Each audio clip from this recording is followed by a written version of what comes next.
Welcome back to Success and Equity on BCTV. I'm your host, Francis Mayer, and we're talking to Eric Carrillo today. And Eric, you started out as a computer goofing young guy up in Salinas, and you decided it was a change after an interesting lifestyle experience.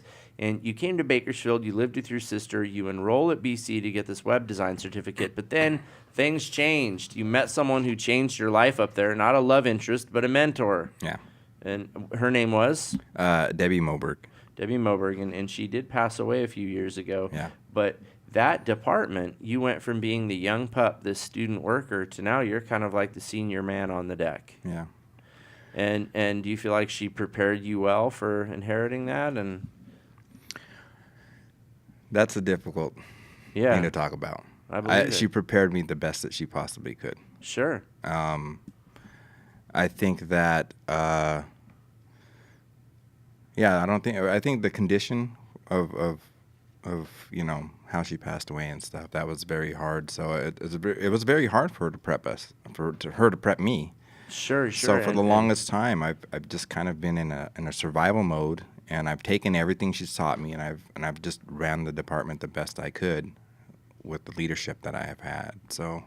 Well, and that's the thing. When you're up at BC, you learn how to operate in a larger community. Now, whether you stay, as Eric and I have chosen to, well, in my case, I came back, you learn how to navigate the BC community. But BC is like any other society or community that you're going to work in after you leave the school. There will be egos to kowtow to. There will be big personalities. There will be small personalities that you have to listen carefully to, because while they don't talk a lot, they have important things to say. But you'll learn how to operate in a larger community, because it is not all about you. And ultimately, in the arts, we're there to serve and help and give people what they want, right? Yeah. And let's talk about that for a minute. So I'm a professor, right? And I am putting on this talk, and a Nobel Prize winner is coming. I call you and I ask you to make these banners, right, or posters. Yeah. And then you have to discuss with the professor like he's a client, right? Yes. Okay. How does that go? Well, ideally, I discuss it with them. Okay. But I would say 8 times out of 10, it's just instructions in an email, and I just follow the instructions, and I use my creativity to put together a poster or whatever it is they're asking for. So I get a lot of creative freedom, which is one of the reasons why I love my job so much. There are some people who say this is specifically what we want, and I do it. But I think rising to that kind of a challenge, where one day you have freedom and one day you have to stick to rules, that kind of keeps you on your toes as a designer. It kind of keeps you, I don't know, just working. Sure. I mean. Well, because art's everywhere. Yeah. And that's something that I've pointed out to my children. I've had to point it out to my parents. My parents were unhappy that I chose like the media arts as my thrust, the way that I will support 3 children and a wife.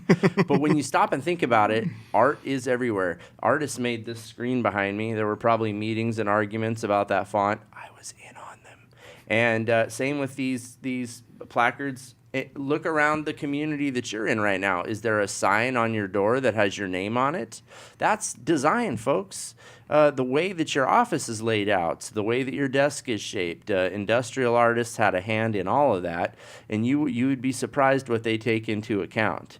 So much feeling, so much emotion goes into it. And then when you make a poster or a logo for someone, my goodness, you're representing them. You're representing their work.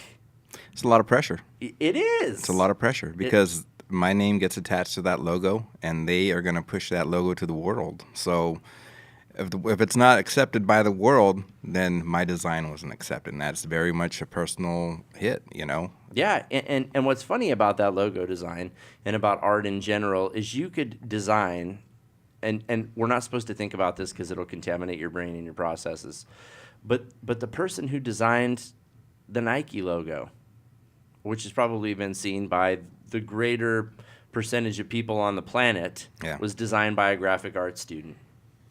Later, they gave her a bunch of Nike stock and stuff, but I think at the time it was like $60. So, you never know when you're going to create something iconic. How about the Barack Obama Hope? That was a graphic designer that cooked that up, right? Yeah, he was actually a street artist originally. There you Yeah. go. No, so it's an amazing world to work in. So is that kind of what your day is like, or what is an average day like? Average day, I come in, I check my email, see what if there's any jobs, and if there isn't, I just continue on the jobs that I already have. I get people who drop in and just discuss the jobs for me. I get a lot, but it's mostly through email. A lot of it's through email. I think the nature of the way BC works, it's faster. The way the than world works, also. Yeah, So good writing skills are important. very much. Yeah. Okay, all right. Did you take any writing classes at BC, or is it just something you've picked up along the I way? can say that in high school, Uh-huh. I believe I was in the Who's Who's book for writing. Oh, Yeah. snap. All right. Good for you. I've never had that, but I'm going to work on it. So and when you say job requests, what are some of the other things that you make besides posters, or what could you design? Well, the number one thing that everybody asks for is business cards. Everybody at BC has to have a business card. It's a little bit of a pride thing, you know. I mean, Sure. anytime you work somewhere, you kind of want to have that card with you because it just means something. It makes it Yeah. official. It does. When you hand it to somebody, they're like, "Oh, there's my card." So Yes. I get a lot of cards. I just did like 40 of them yesterday, which is no, not yesterday, but Friday, which is very time consuming.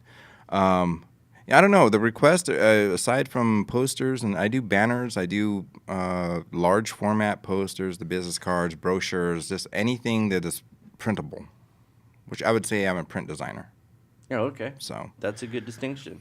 I would say that 20 to 30% of my work is actually digital design, where it stays on the web, or it's specifically for the web, or email blasts or something. But So we are running short of time, but give some advice to somebody out there who likes to doodle.